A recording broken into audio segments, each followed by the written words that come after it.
Hello everyone, welcome to my YouTube channel. आज हम करने वाले हैं 13 चैप्टर, जो सबसे लास्ट चैप्टर है। और इसके बाद देखते हैं आपकी टेस्ट सीरीज स्टार्ट करने के लिए मैं भी सोच रहा हूँ कि जल्द से जल्द मैं उसको स्टार्ट कर सकूँ। तो फटाफट से लाइक शेयर कर दीजिए आप लोग, ताकि सभी लोग इससे जुड़ जाएँ, जितने भी लोग हैं इसका बेनिफिट ले सकें। तो चलिए स्टार्ट करते हैं 13 चैप्टर, जो सबसे लास्ट चैप्टर है। क्वेश्चन क्या कह रहा है? The coordinate of origin. ये चीज़ आपको याद रखनी है। कोऑर्डिनेट ऑफ ओरिजिन क्या होता है? 0 0। ठीक है।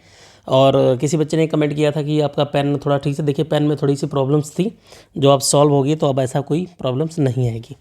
आगे कह रहा था पॉइंट 1,0 लाइज ऑन। तो देखिए, जब भी आपका फर्स्ट कोई नंबर होगा कॉमा से पहले, जिसको बोलते हैं एब्सिसा, और बाद में कोई जीरो होगा, ठीक है, तो वो नंबर हमेशा एक्स एक्सिस पे लाइज करेगा। तो ये ऑन एक्स एक्सिस 27, ठीक है। द एब्सिसा ऑफ 27, जो पहले है उसको एब्सिसा बोलते हैं। तो 27 का एब्सिसा क्या है? 2 है, ठीक है। उसके बाद कह रहा था ऑर्डिनेट ऑफ 27 का ऑर्डिनेट क्या है? जो बाद में है कॉमा के बाद, उसको बोलते हैं ऑर्डिनेट। तो ऑर्डिनेट हमारा हो गया 7, ठीक है।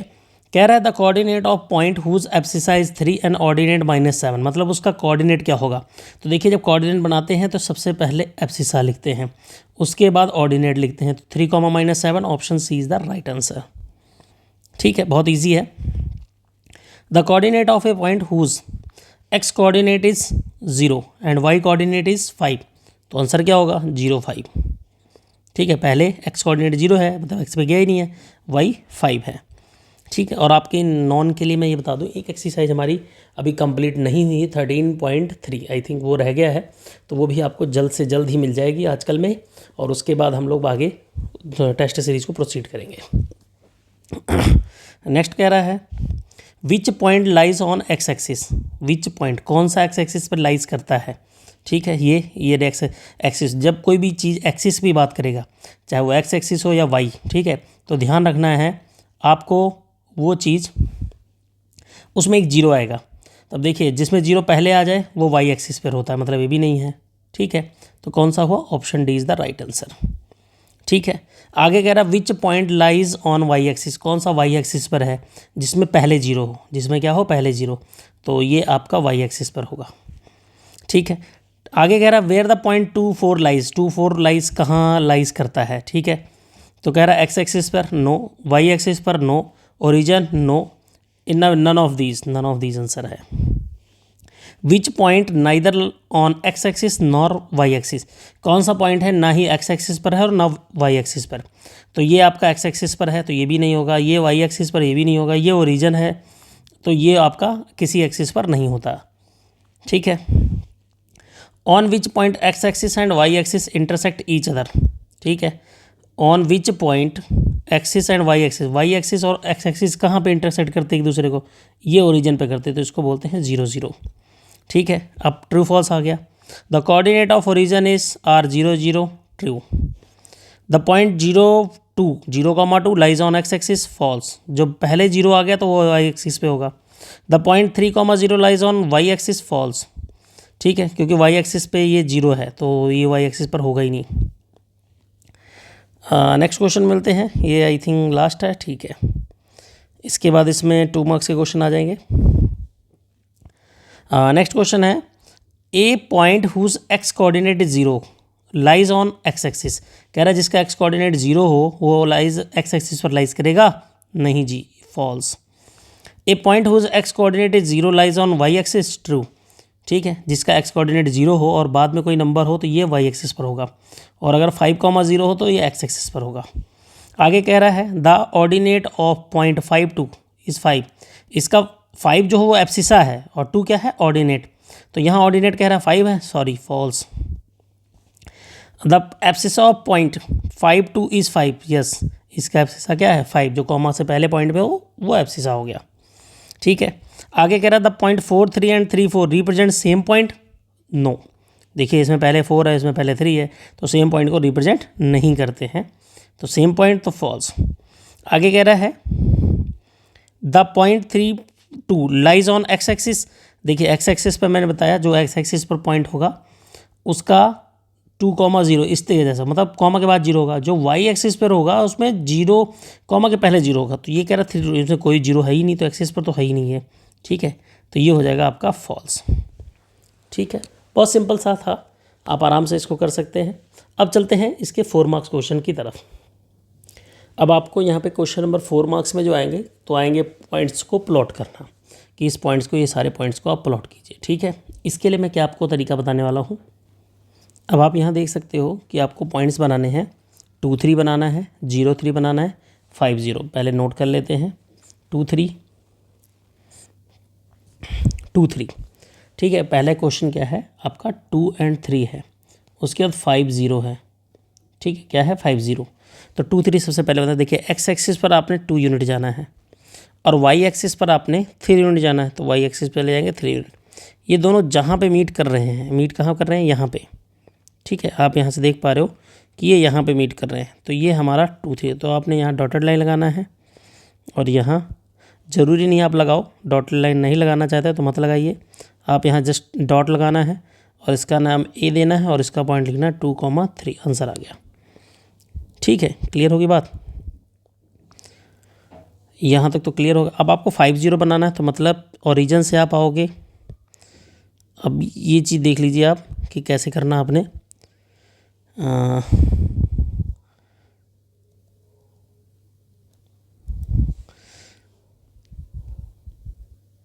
ये मैं इरेज कर दे रहा हूँ ताकि आपको क्लियर हो सके। ठीक है, अब यहाँ पे आपने ओरिजिन से, ये ओरिजिन है, ओरिजिन से 5 आना है। 5 आ गए, यहाँ पहुँच गए। अब कॉमा के बाद 0, मतलब वाई एक्सिस पे जाना ही नहीं, तो आपका पॉइंट क्या हुआ 5,0। ये आपको पॉइंट हो, मान लीजिए इस पॉइंट का नाम बी है तो आप बी दे देना। ठीक है, ऐसे पॉइंट बनाना है। पॉइंट्स क्या है ये देखते हैं। 0 3, सॉरी ये 5 0 जो था वो सी है, तो आपने वहाँ सी लिखना है। उसके बाद 0 0 है। ठीक है, देन आफ्टर डैट इसको मैं पहले कहीं लिख लेता हूँ ताकि आपको बार बार यहाँ आना ना पड़े। तो इसके लिए हम कहीं लिख लें इसको, यस। चलिए, इसकी तो फ़ोटो क्लिक कर ली हमने। ठीक है, बड़े आराम से बना सकते हैं, बहुत इजी है। तो ये पॉइंट हमने इरेज कर दिया। इसका नाम सी है, सो मैं यहाँ पे सी लिखूँगा। ठीक है, यहाँ पे हो गया सी और पॉइंट क्या है 5,0। ठीक है, अगला पॉइंट क्या है, एक बी वाला जो पॉइंट था 0 3, एक्स पे 0 वाई पे 3, तो ये पॉइंट हो गया आपका ये ओनली वाई एक्सिस, तो इसको बोलेंगे बी। ये क्या है 0,3। अगला क्या है 0 0 0 0, मतलब ये हो गया, इसको बोलेंगे यहाँ पे डी बोला गया है, तो ये डी होगा। यह क्या लिखेंगे 0 0। ठीक है, उसके बाद ई है 3 2, एक्स पे 3, यानी ओरिजिन से आप एक्स पे आओगे 3 पर और वाई पे 2, तो ये पॉइंट यहाँ है, इसका नाम है ई और इसको बोलेंगे 3,2। ठीक है, एफ़ की वैल्यू 2,2, ये हो गया आपका एफ़ होगा 2,2। ठीक है, जी क्या हो गया 1,4, 1,4 मीन्स ये पॉइंट हो गया, तो यहाँ लिखेंगे जी और इसको लिखेंगे 1,4।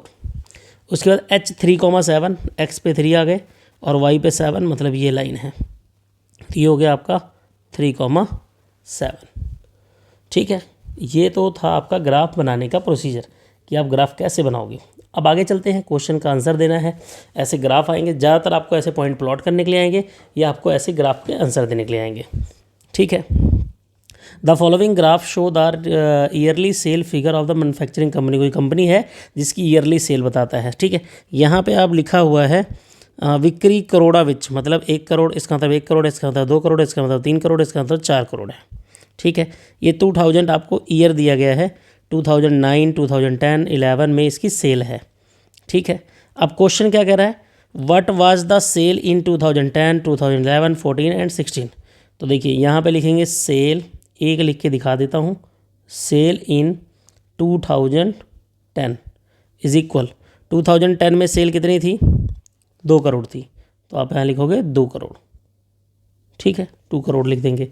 अब ऐसे सेल इन 2011 2014 2016, ठीक है, इसमें हमने सेल बताना है। तो चलिए 2011 में देखते हैं सेल कितनी थी। 11 में सेल 3 करोड़ थी। ठीक है, 3 से यार।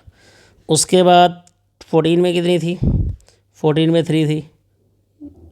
ठीक है, उसके बाद 16 में कितनी थी, 16 का पॉइंट कहाँ तक गया 6 करोड़, 6 CR। ठीक है, उसके बाद कह रहा सेकंड क्वेश्चन है compute the difference between sale in 2015 and 13। तो देखिए 13 ये है, 13 ये है और 15 ये है, इनकी सेल में डिफरेंस। तो यहाँ सेल आप देख रहे हो 4.5 का है, यहाँ सेल है 3.5। तो डिफरेंस बिटवीन लिखेंगे 4.5 minus 3.5 is equal to 1 CR, 1 crore का डिफरेंस है। नेक्स्ट क्वेश्चन कह रहा है whether the sale was same in every year, no. सभी साल में जो क्या नाम है सेल है वो एवरी ईयर सेम है, नहीं, ये भी नहीं है। ठीक है, क्लियर होगी बात। अब सेम ऐसे ये है, इसका क्वेश्चन हमें बुक से देखना पड़ेगा क्योंकि इसमें ग्राफ उतना क्लियरली है नहीं, बट आप समझ सकते हो इतनी कोई बड़ी बात है नहीं। फिर भी एक बार हम देख लेते हैं, अगर ऐसा सेम क्वेश्चन मिल जाता है बुक में तो ठीक है, नहीं मिलता तो आपको हम करवा देंगे, यहीं से करवा देंगे, ऐसी कोई बात नहीं है। ठीक है, तो चलिए क्वेश्चन का आंसर देना आपको। The following graph show that the temperature, yes दिया हुआ है, ये एक्सरसाइज का ही क्वेश्चन है, ये आपको करवा भी दिया गया है। क्वेश्चन कह रहा है on which day the forecast temperature is the same the actual temperature. On which day, किस दिन फोरकास्ट टेम्परेचर और एक्चुअल टेम्परेचर सेम है। ठीक है, ये कह रहा है किस दिन एक्चुअल टेम्परेचर और फोरकास्ट टेम्परेचर सेम है। ठीक है, क्लियर होगी बात। अब इसको मिलाना है फ्राइडे सैटरडे, किस दिन भी है जो भी है, ठीक, जिस दिन ये इंटरसेक्ट कर रहे हैं। देखिए यहाँ पे इंटरसेक्ट कर रहे हैं तो ये हो गया ट्यूसडे, क्या हो गया ट्यूसडे।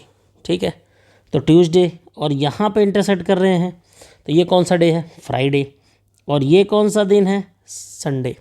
ठीक है, तो आंसर क्या होगा पहले का, ट्यूसडे, ठीक है, फ्राइडे, ठीक है, उसके बाद क्या आएगा, संडे। ठीक है, क्लियर होगी बात। What was the maximum temperature, what is the maximum actual temperature in during week. इस वीक में सबसे एक्चुअल टेम्परेचर जो है वो क्या था। देखिए एक्चुअल टेम्परेचर हाईएस्ट क्या था, रेड कलर का। देखिए रेड कलर जो एक्चुअल टेम्परेचर को शो कर रहा है, तो ये कितने डिग्री सेल्सियस है। ठीक है, क्वेश्चन कह रहा है what was the maximum actual temperature during this week.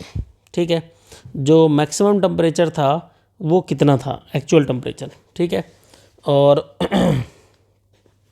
Actual blue को दिखाता है और ब्लू हमारा कितना था, यहाँ पे गलत लिखा हुआ है। ठीक है, अगर इसके हिसाब से फिगर एक्चुअल जो आपका क्वेश्चन नहीं मैच करेगा तो देखिए यहाँ पे मैं बता देता हूँ। अब यहाँ पे एक्चुअल की बात कर रहा है तो एक्चुअल यहाँ पे लिखा हुआ रेड लिखा हुआ ना, रेड कलर से, मतलब रेड कलर से एक्चुअल, तो एक्चुअल मैक्सिमम कितना है 35 है। तो इसका आंसर इसके हिसाब से 35 हो जाएगा, बुक के हिसाब से उल्टा है। ठीक है, 35 डिग्री सेल्सियस। आगे कह रहा है one which day actual temperature is most difference from the forecast temperature. किस दिन ये डिफरेंस ज़्यादा है। ठीक है, तो देख लो आप इनके बीच में गैप, यहाँ गैप, यहाँ गैप, यहाँ गैप, ठीक है, और यहाँ गैप, और यहाँ गैप, और यहाँ गैप। सबसे ज़्यादा बड़ा गोला किस में बना, सैटरडे के दिन। आप देख रहे हो यहाँ पे सैटरडे के दिन, ये जो सैटरडे आपका ना, सैटरडे के दिन इनके बीच में गैप देखिए, इसका 40 है और इसका 25, तो गैप सबसे ज़्यादा है, तो आप लिखोगे आंसर सैटरडे। क्लियर होगी बात। इसके बाद है क्वेश्चन, 2 क्वेश्चन है आपके, बड़े ही सिंपल क्वेश्चन है और बड़े आसानी से हम इसको लगा सकते हैं। ठीक है, इनका ग्राफ बनाना है। ठीक है, स्क्वायर इन सेंटीमीटर, पैरामीटर इन सेंटीमीटर। तो चलिए लगाते हैं इसको। तो यहाँ पे हमें साइड ऑफ स्क्वायर दिया है, तो सबसे पहले मैं यहाँ लिखूँगा साइड ऑफ स्क्वायर, ठीक है, इन सेंटीमीटर।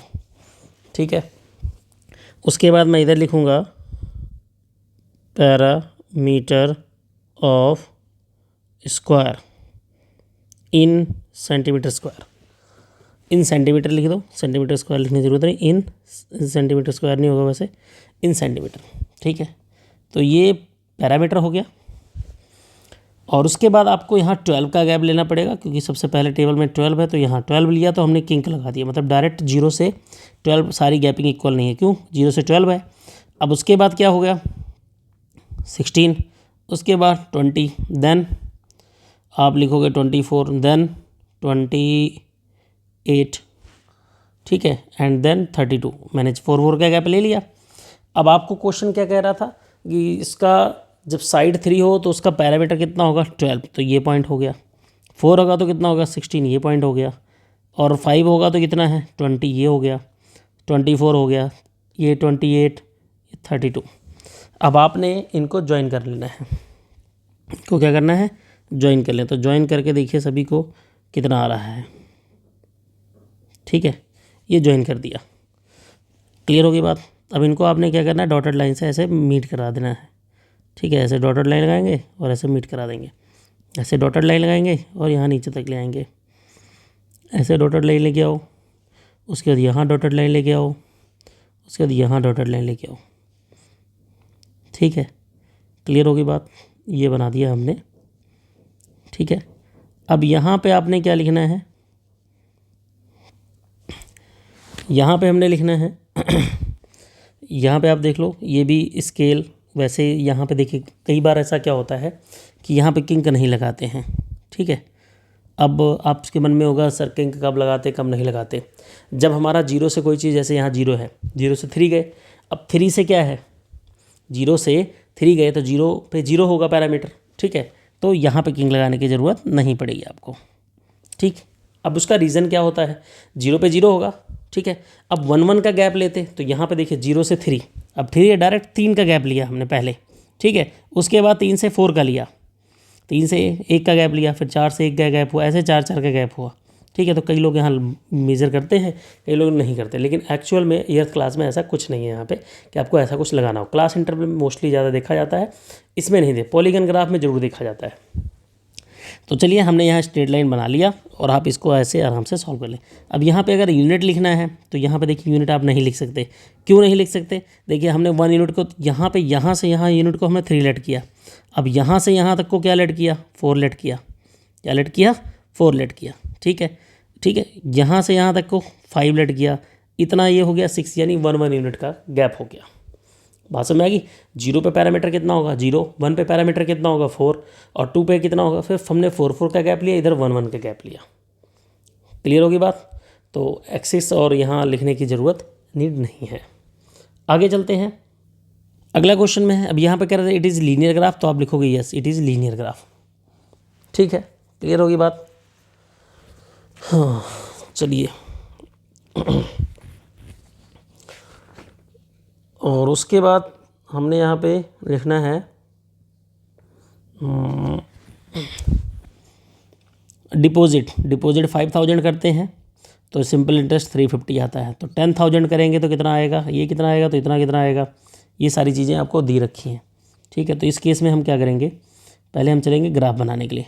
अब ग्राफ बनाने के लिए कुछ करना नहीं है आपने, इसको इरेज करना है, इसी में हम ग्राफ बना लेंगे। अब आपको यहाँ बताना है कि 5000 पे कितना इंटरेस्ट मिल रहा है। तो देखिए 5000 पे इंटरेस्ट मिल रहा है इतना, तो ये हो गया। 10,000 में मिल रहा है कितना 700। 15,000 में कितना मिल रहा है 1050, और 20,000 पे कितना मिल रहा है 1400 मिल रहा है। ठीक है, तो यहाँ से इसको आपने मैच करा देना है। ठीक है, ये चीज़ हमने मैच करा दी, ये हो गया। उसके बाद जैसा मैंने बताया था आपने डॉटेड लाइन लगानी है, डॉटेड लाइन लगा लिया। बहुत ज़्यादा लंबा केस नहीं है, बहुत सिंपल सा क्वेश्चन आपको आना है वहाँ पे, और क्वेश्चन का आंसर आप इजीली दे सकते हैं। अब यहाँ पे आप लिखोगे स्केल, यहाँ स्केल लिख सकते हैं। ठीक है, यहाँ क्या लिख सकते हैं, स्केल लिख सकते हैं। Scale scale scale on x axis is equal 1 unit is equal 5000, मतलब 1 सेंटीमीटर को हमने 5000 लिया है। उसके बाद लिखेंगे scale on Y axis is equal 1 unit is equal 350 rupees. ठीक है, यहाँ रुपीज़ भी लगा सकते हो, 5000 रुपीज़। तो इसी के साथ आपका ये, और उसके बाद इसमें देखते हैं क्वेश्चन भी और है। Does the graph is passes through origin, कह रहा है ये ग्राफ जो है ओरिजिन से पास हो रहा है। यस, ये ओरिजिन से पास हो रहा है। Use the graph find the, आगे कोई क्वेश्चन था इसमें कि आगे वैल्यू फाइंड करना हो, क्वेश्चन देख लेते हैं। नहीं, और क्वेश्चन नहीं था। तो इसमें कई बार क्वेश्चन आ जाता है कि इस तरह, जैसे बुक में जो क्वेश्चन है, बुक में थोड़ा सा अलग है इस क्वेश्चन से। ठीक है, चलिए कोई बात नहीं। तो फिर मिलते हैं नेक्स्ट वीडियो में, तब तक के लिए बाय बाय। और ये वीडियो आपके लिए बहुत ही अच्छी होने वाली है, थोड़ा सा ध्यान से समझिएगा और थोड़ा सा टाइम लगेगा ही, क्योंकि ये नया क्वेश्चन है और बहुत ईजी है। वैसे सबसे ईजी चैप्टर में इसको गिना जाता है। तो अब आपको मैं 13.3 आपको देखते हैं, आजकल में ही आपको ये प्रोवाइड करवा दी जाएगी। 13.3 आप इजीली आराम से सॉल्व कर सकते हैं।